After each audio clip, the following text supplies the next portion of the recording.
know here. NBC News has learned the suspect, 29-year-old Sayfullo Saipov, left a note in his truck that translates to "ISIS lives forever." He's in the hospital with a lot of people watching him here, with investigators saying he's been bragging about his attack. And then you've got the NYPD officer, that hero cop, you see him here, who stopped the attacker, identified by a New York City councilman as Ryan Nash. He shot Saipov in the stomach after he got out of his truck and was seen running on the West Side Highway waving a pellet gun and a paintball gun. I want to bring in now NBC News investigative reporter Tom Winter here. Tom, there's a lot to get to. Let's start with what we know when we look at the scene here. What is the latest on your reporting about how Saipov got into the United States here? Okay, so Hallie, in 2010, he came into the United States through a visa lottery program. That's how it's been described to us. So that's in 2010. He comes into the United States through that program. And basically, as I understand it, it's a program where you put in to get a visa to come into the United States.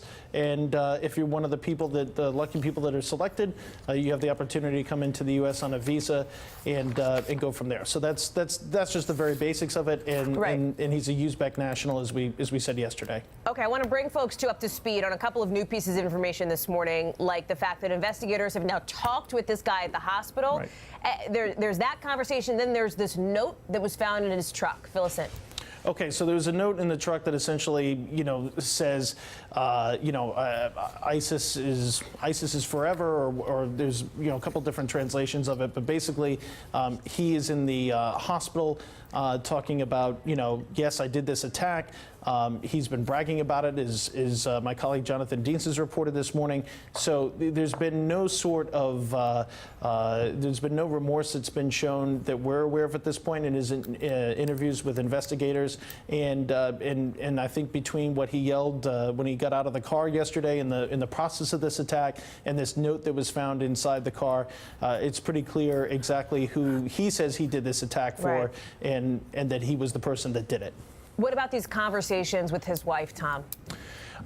So we're still trying to kind of suss out what's going on with with his wife and what that might be. We know that she was initially cooperative, according to law enforcement officials we've talked with. So where that kind of goes from there, and as they start to look at his phones, his communications, go through all of his devices, and also look at her communications with him, that'll kind of provide a little bit of proof positive, if you will, as far as what actually may have occurred between them, and if in fact she has any knowledge at all. It would be unusual, based on the last several terrorist attacks, where the wife or significant other wouldn't have any knowledge of what had happened. But that could, of course, been the case here. So we'll wait to hear what investigators find, both on the devices and in their discussions with the relevant people here, relatives and friends as well. Those discussions can also be enlightening as far as who may have known what, when, if anybody had any knowledge at all. And Tom, very quickly here on the test runs, what do we know? Investigators are checking out whether he actually did them. He was an Uber driver. It could have just been through the course of his job, right? So it could have been. That's exactly right, Hallie. So right now we need to know the intent of, if he was driving in this area, was it an effort to scope it out, or was this just part of his normal work? That's what we need to look. That's what they need to look at. Tom Winter, I'm going to let you get back to your reporting, but please stay close to a camera. We'll bring you back in if you get anything new. Tom, thank you. I want to go now to the